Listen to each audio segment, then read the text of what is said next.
जय हिंद दोस्तों, मेरा नाम है वेदश्री त्रिवेदी और हम लोग इस समय पढ़ रहे हैं कॉर्पोरेट अकाउंटिंग। इसमें आज से मोस्ट इंपॉर्टेंट टॉपिक स्टार्ट करेंगे जो कि है redemption of preference share. Equity shares क्या होते हैं, कैसे इशू किए जा सकते हैं, कंपनी क्या होती है, कंपनी का बेसिक क्या होता है, कैरेक्टरिस्टिक्स क्या होती हैं, कॉल सिनेरियर क्या है, एडवांस कॉल क्या है, ओवर प्रोराटा क्या है, अंडर सब्सक्रिप्शन क्या है, किस उद्देश्य से शेयर्स इशू किए जा सकते हैं, कैसे कैसे इशू किए जा सकते हैं, सिक्योरिटी प्रीमियम क्या है, उसका कैसे यूज किया जा सकता है। इन तमाम सारी चीजों से रिलेटेड मैंने 18 वीडियोस कॉर्पोरेट अकाउंटिंग में आपको ऑलरेडी दे रखे हैं। प्लेलिस्ट का लिंक डिस्क्रिप्शन बॉक्स में दिया हुआ है, आवश्यकता अनुसार आप उनको देख सकते हैं। साथ ही साथ मैं आपको बता दूं, हमारे चैनल पर बीकॉम फर्स्ट सेमेस्टर के लिए most important numerical book financial accounting की कंप्लीट प्लेलिस्ट, मैनेजमेंट अकाउंटिंग में फंड फ्लो स्टेटमेंट और रेशियो एनालिसिस की प्लेलिस्ट, फाइनेंशियल मैनेजमेंट की कंप्लीट प्लेलिस्ट का लिंक डिस्क्रिप्शन बॉक्स में दिया हुआ है। आवश्यकता अनुसार आप उसे देख सकते हैं या अपने दोस्तों के साथ में उससे साझा कर सकते हैं उनकी आवश्यकता के अनुरूप। यदि आपको वीडियोस हमारे अच्छे लगते हैं तो लाइक जरूर कर दिया करो इनको, और चैनल को सब्सक्राइब कर लो, बेल आइकन को प्रेस कर लो ताकि आने वाले वीडियोस का नोटिफिकेशन आपको आसानी के साथ मिल सके। तो आइए हम लोग चलते हैं फिर से अपने टॉपिक पर, जिसमें आज से हम लोगों को पढ़ना है redemption of preference share. Redemption of preference share अर्थात पूर्वाधिकार अंशों का शोधन क्या होता है। तो बात जब प्रेफरेंशियल शेयर की जाएगी तो पहले वैसे तो मैं प्रेफरेंस शेयर क्या होते हैं और कितने टाइप के होते हैं कंप्लीट एक वीडियो दिया है आपको प्रेफरेंस शेयर, जिसमें एकदम कंप्लीट बताया है कि क्या होता है। लेकिन चूंकि आज रिडेम्पशन की बात करने जा रहा हूं तो रिडेम्पशन की बात करने से पहले कुछ अन्य बातों पर ध्यान देना आवश्यक है। तो चलेंगे और जानेंगे कि प्रेफरेंस शेयर होते क्या हैं, यहां से लेकर के फिर हम लोग रिडेम्पशन तक चलेंगे। तो जब बात शेयर कैपिटल की जाती है, अगर बात हम लोग शेयर कैपिटल की करें तो कंपनीज एक्ट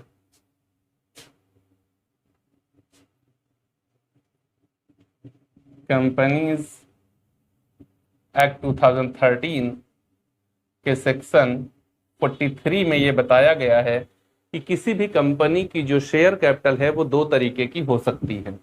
बहुत आराम से हम लोग डिस्कस करेंगे। नंबर 1 पर इक्विटी शेयर कैपिटल हो सकती है, इक्विटी शेयर कैपिटल। नंबर 2 पर प्रेफरेंस शेयर कैपिटल हो सकती है। ठीक है ना। किसी भी कंपनी में ये वाली जो शेयर कैपिटल है, इक्विटी शेयर कैपिटल, जिसको समता अंश पूंजी कहते हैं, ये 100% होना अनिवार्य है, मतलब होगी ही होगी। प्रेफरेंस शेयर कैपिटल होगी या नहीं होगी ये एज पर कंडीशन है, कंपनी की रिक्वायरमेंट के आधार पर डिपेंड करता है। जरूरत है तो होगी, नहीं जरूरत है तो नहीं होगी। लेकिन अगर जरूरत है तो होगी तो फिर इसको प्रेफरेंस क्यों कहा जाता है, क्या है यहाँ पर प्रेफरेंस का मतलब। तो प्रेफरेंस का मतलब सीधा है इन शेयर होल्डर्स को भाई जो प्रेफरेंस शेयर खरीदते हैं उनको क्या कहेंगे, प्रेफरेंस शेयर होल्डर कहेंगे। तो प्रेफरेंस शेयर होल्डर को इक्विटी शेयर होल्डर्स के बिहाफ पर दो प्रेफरेंस दे दिए जाते हैं, और चूंकि उनके पास में प्रेफरेंस होते हैं और उन्होंने कंपनी के शेयर्स खरीद रखे होते हैं तो उनको क्या कहा जाता है, प्रेफरेंस शेयर होल्डर्स कहा जाता है। और कुछ ऐसे अंश जिन पर कुछ प्रेफरेंस प्राप्त है on the behalf of equity share capital, इस वजह से उनको प्रेफरेंस शेयर कहा जाता है। कौन कौन सा उनको प्रेफरेंस प्राप्त होता है, तो दो प्रेफरेंस उनको दिए जाते हैं। नंबर 1 का प्रेफरेंस होता है फिक्स्ड रेट डिविडेंड्स, और नंबर 2 होता है रिफंड ऑफ कैपिटल। ओके, इनको दो प्रेफरेंस दिए जाते हैं। ध्यान रखना कब प्रेफरेंस दिए जाते हैं, on behalf of equity share capital, इनके आधार पर इनको प्रेफरेंस है। सबसे पहले दिया जाता है, ये इस भूल में मत रहना बिल्कुल भी। पहला यहां पर देखो क्या है, फिक्स्ड रेट डिविडेंड्स। पहली बात, इक्विटी शेयर होल्डर्स का डिविडेंड फिक्स्ड नहीं होता है, बट प्रेफरेंस शेयर होल्डर्स का डिविडेंड फिक्स्ड होता है। तो इनको फिक्स्ड रेट डिविडेंड्स प्राप्त करने का अधिकार होता है किससे पहले, इक्विटी शेयर होल्डर्स से पहले। ओके, अब बात आती है refund of capital. Refund of capital का मतलब है जो कैपिटल इन्होंने इन्वेस्ट करी है कंपनी में इन प्रेफरेंस शेयर कैपिटल। ओके, जब कंपनी एक निश्चित समय के पश्चात या फिर कोई ऐसी टर्म्स एंड कंडीशंस आ जाने के कारण जब कभी भी कैपिटल रिफंड करने की बात आएगी तो सबसे पहले कौन सी कैपिटल रिफंड करी जाएगी? इक्विटी शेयर होल्डर से पहले तो वो प्रेफरेंस शेयर होल्डर्स की कैपिटल को रिफंड किया जाएगा। तो देखो इसको क्यों प्रेफरेंस कहते हैं, यहां सेक्शन 43 डिफाइन करता है दोनों कैपिटल को, तो इस वजह से इसको प्रेफरेंस शेयर कहा जाता है, प्रेफरेंस शेयर कैपिटल कहा जाता है, और इसको खरीदने वाले लोगों को प्रेफरेंस शेयर होल्डर कहा जाता है। समझ में बात आ गई होगी उम्मीद है। यहां पर दो प्रेफरेंस है, एक तो फिक्स्ड रेट डिविडेंड्स ये प्राप्त करते हैं इक्विटी शेयर होल्डर से पहले, दूसरा इनको कैपिटल का रिफंड मिल जाता है इक्विटी शेयर होल्डर से पहले, इस वजह से इनको प्रेफरेंस शेयर कैपिटल कहा जाता है। अब बात आती है कि कोई भी कंपनी जब अपना प्रेफरेंस शेयर इशू करना चाहेगी तो उससे पहले क्या कोई रूलिंग होगी? तो उसके लिए उसको companies act, share capital and debentures 2013 rule number 9 के अकॉर्डिंग, यहां याद रखिएगा किसके अकॉर्डिंग? रूल नंबर 9, ठीक है ना। कंपनीज एक्ट 2013 का रूल नंबर 9 कहता है कि 3 बातें अनिवार्य रूप से होनी चाहिए तभी कोई कंपनी अपने प्रेफरेंस शेयर को इशू कर सकती है, अदरवाइज प्रेफरेंस शेयर को इशू ही नहीं किया जा सकता। कौन कौन सी वो 3 बातें हैं? तो नंबर 1 पर क्या कहा गया? यहां पर नंबर 1 पर कहा गया कि कंपनी के डायरेक्टर्स एजीएम में, एजीएम मतलब एनुअल जर्नल मीटिंग जो होती है कंपनी की, एनुअल जनरल मीटिंग में एक स्पेशल रेजोल्यूशन पास करेगी तभी निर्गमन किया जा सकता है पूर्वाधिकार अंशों का। स्पेशल रेजोल्यूशन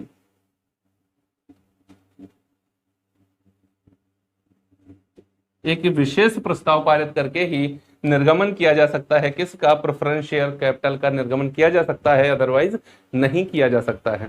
स्पेशल रेजोल्यूशन में आपको बहुत बार बता चुका हूं, विशेष प्रस्ताव का मतलब क्या होता है? कंपनी के total number of share holders, मतलब कंपनी के जो जिनको राइट होता है वोट का, उसका 3/4 जब लोग या फिर और 75% कुछ भी कहें, एक ही बात होती है। जब इतने शेयर होल्डर किसी भी मत पर एकमत हो जाते हैं तो उसको कहा जाता है वो स्पेशल रेजोल्यूशन है। सामान्य प्रस्ताव के लिए 1/2 या 50% शेयर होल्डर्स का किसी भी मत पर एकमत होना अनिवार्य होता है। तो पहली बात क्या कही गई है रूल नंबर 9 में कि कोई भी कंपनी प्रेफरेंस शेयर को तब इशू कर सकती है जब उसने एनुअल जर्नल मीटिंग में स्पेशल रेजोल्यूशन ऐसे अंशों को निर्गमित करने के संदर्भ में पारित कर लिया हो। नंबर 2 पर आओ, यह क्या कहा गया? नंबर 2 पर जब यहां पर हम बात करेंगे तो यह कहा गया कि जिस दिन ऐसे शेयर्स इशू हो रहे थे उस दिन या इस अधिनियम के लागू होने पर, इस अधिनियम का मतलब है कंपनी अधिनियम 2013 के लागू होने पर, ये कब लागू हुआ था? 1 अप्रैल 2014 से लागू हुआ था। तो 1 अप्रैल 2014 से पहले या फिर जिस दिन ऐसे अंशों का निर्गमन किया जा रहा है उससे पहले कंपनी के ऊपर किसी भी प्रेफरेंस शेयर कैपिटल या फिर उसके डिविडेंड्स का ड्यूज नहीं होना चाहिए। No any dues on the company regarding to preference share capital and dividends thereon. Company के ऊपर क्या नहीं होना चाहिए? कोई ड्यूज नहीं होना चाहिए उस दिन, जिस दिन ऐसे अंशों का निर्गमन किया जा रहा है, मतलब विशेष प्रस्ताव पारित करने के बाद जब निर्गमन किया जा रहा है उस दिन यह अधिनियम लागू होने तक कंपनी के ऊपर प्रेफरेंस शेयर कैपिटल का कोई ड्यूज नहीं होना चाहिए। ड्यूज का मतलब है ये नहीं है कि प्रेफरेंस शेयर कैपिटल कंपनी ने इशू की थी तो सबकी सब पहले प्लेन कर दे, एकदम सबको सबके सब रिडम्पशन कर दे फिर इशू कर, ये नहीं है। ड्यूज का मतलब है, हम अभी जब आपको बताएंगे रूलिंग 55 सेक्शन 55 की, तब वहां बताएंगे कंपनी के पास में ऑप्शन होता है कि आपने प्रेफरेंस शेयर इशू किए हैं तो 20 साल या 30 साल के लिए इशू कर सकते हो। अगर वो ड्यूरेशन अभी आपने प्राप्त नहीं करी है तब थोड़े रिडेम्पशन कर दोगे, तब अगर पड़ा है तो कोई बात नहीं है। ड्यूज कब कहेंगे, देयता कब कहेंगे, जब वो अवधि निकल चुकी है फिर भी आपने पेमेंट नहीं किया है, उसको ड्यूज कहेंगे, तो वो ड्यूज नहीं होना चाहिए।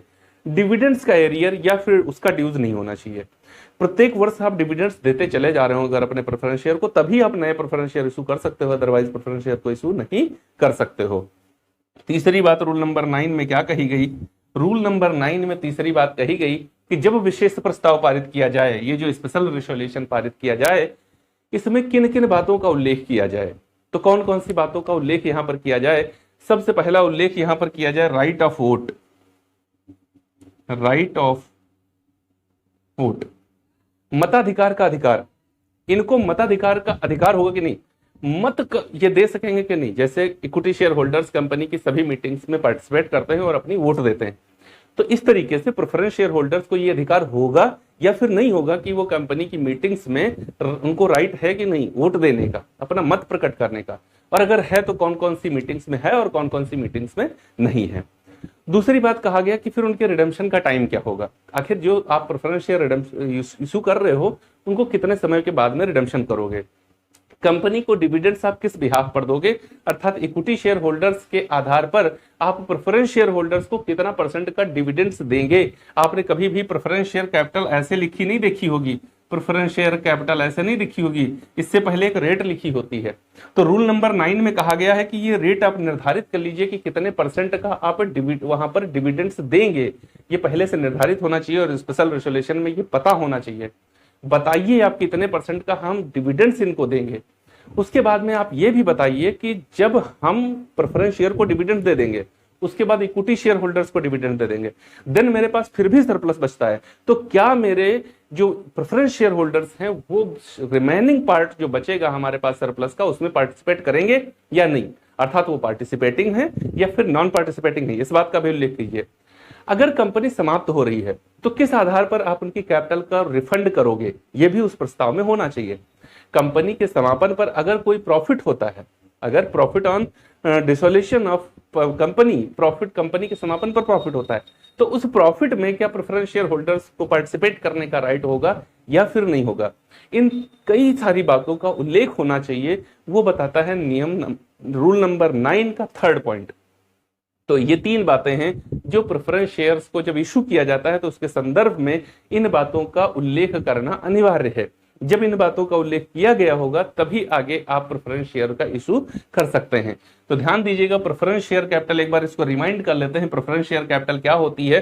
तो ऐसी शेयर कैपिटल जिसमें को 2 अधिकार प्राप्त हैं, किससे, इक्विटी शेयर होल्डर्स से पूर्व, तभी इसको कहते हैं पूर्व अधिकार। कौन सा, एक फिक्स्ड रेट डिविडेंड्स प्राप्त करने का है, दूसरा कैपिटल के रिफंड का अधिकार प्राप्त है। Companies act 2013 share capital and debentures rule number 9 में ये बात कही गई कि 3 शर्तें पूरी होने पर ही कंपनी प्रेफरेंस शेयर का इशू कर सकती है। नंबर 1 पर है स्पेशल रेजोल्यूशन एजीएम में प्रस्तुत किया गया हो और उस पर जो मताधिकार है वो प्राप्त कर लिया गया हो 3/4 या 75% शेयर होल्डर्स का। दूसरे नंबर पर कहा गया कि जिस दिन ऐसे शेयर्स इशू किए जा रहे हैं या फिर अधिनियम के लागू होने से पहले कंपनी के ऊपर कोई ड्यूज नहीं होना चाहिए कैपिटल का या फिर डिविडेंड्स का।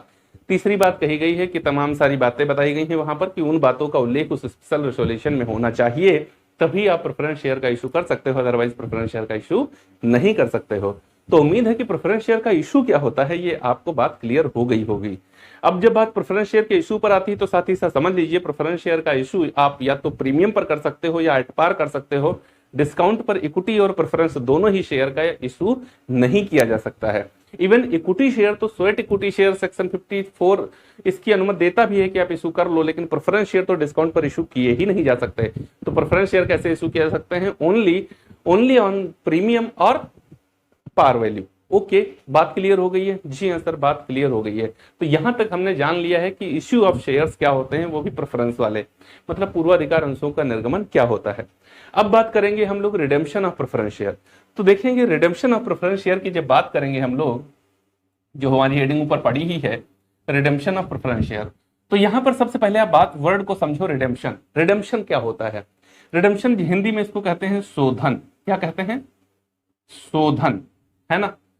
अर्थात शोधन का मतलब होता है कंपनी का लोन, बॉन्ड या फिर कैपिटल, के रूप में कंपनी ने जो प्राप्त किया था उसका जब भुगतान किया जाता है तो उसको कहा जाता है ये शोधन किया जा रहा है। अर्थात कंपनी ने किसी भी प्रारूप में जो कुछ प्राप्त किया है जब उसको वापस किया जाता है तो उसको ये कहा जाता है इसका शोधन किया जा रहा है।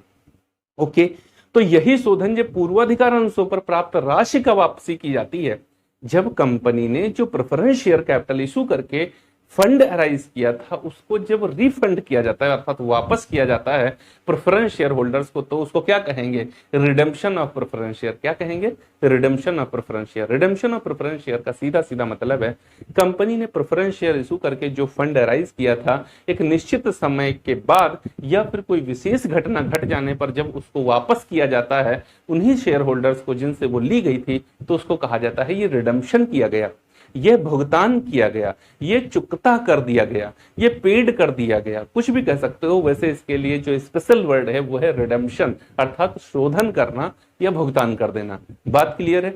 तो इतना सिंपल सा नहीं है, यहां से बात सिर्फ ये क्लियर हुई है कि रिडेम्पशन क्या होता है, अर्थात क्या होता है जब हम भुगतान कर रहे होते हैं। अब जब भुगतान की बात करेंगे तो इसके लिए रूलिंग आएगी, चूंकि ये लॉ है। रूलिंग जो आएगी वो है हमारी सेक्शन 55 में। पूरी की पूरी रूलिंग कहाँ है? सेक्शन 55 में बताई गई है कि जब भी आप प्रेफरेंस शेयर कैपिटल का रिडेम्पशन करेंगे तो उसके लिए क्या क्या नियम लागू होंगे। तो हम लोग अपने अगले वीडियो में देखेंगे रूलिंग इसकी क्या होती है जब प्रेफरेंस शेयर रिडेम्पशन किया जाता है। बने रहिए हमारे साथ, पूरे चैप्टर से रिलेटेड आपको कम से कम 100 ऑब्जेक्टिव क्वेश्चन समझा दूंगा कि कैसे ऑब्जेक्टिव फॉर्म में क्वेश्चन ये पुट अप किए जाते हैं, और डिस्क्रिप्टिव मटेरियल तो A to Z आपको दूंगा। हमारे प्लेटफॉर्म की यही खासियत है, यहाँ मेरा पूरा प्रयास रहता है कि मैं A to Z चीजें आपके सामने प्रस्तुत करूं और आपके समझने योग्य उन्हें बनाऊं। मेरा प्रयास हमेशा ये रहता है। अब मेरा प्रयास कितना सार्थक होता है ये तो आप बताएंगे ना। मेरा तो मानना है कि मेरा प्रयास सार्थक हो रहा है। अब आप मुझे बताइए क्या ये सार्थक हो रहा है या नहीं, ये जिम्मेदारी आपकी है। तो आइए कमेंट बॉक्स में कमेंट करके मुझे जरूर बताइए मेरा पढ़ाने का तरीका आपको कैसा लगता है, मेरा कंटेंट आपको कैसा लगता है। अगर वीडियो अच्छा लगता है तो लाइक भी करो और अपने दोस्तों के साथ में, सहपाठियों के साथ में इसे साझा भी कीजिए, अर्थात शेयर भी कीजिएगा। अगर हमारा चैनल अभी तक सब्सक्राइब नहीं किया है तो कर लीजिए ताकि आने वाले वीडियोस का नोटिफिकेशन आपको आसानी के साथ मिल सके। हम लोग मिलेंगे अपने अगले वीडियो में, वहां देखेंगे सेक्शन 55 की ruling redemption of preference share के लिए क्या है। मिलते हैं अपने अगले वीडियो में, तब तक के लिए जय हिंद दोस्तों।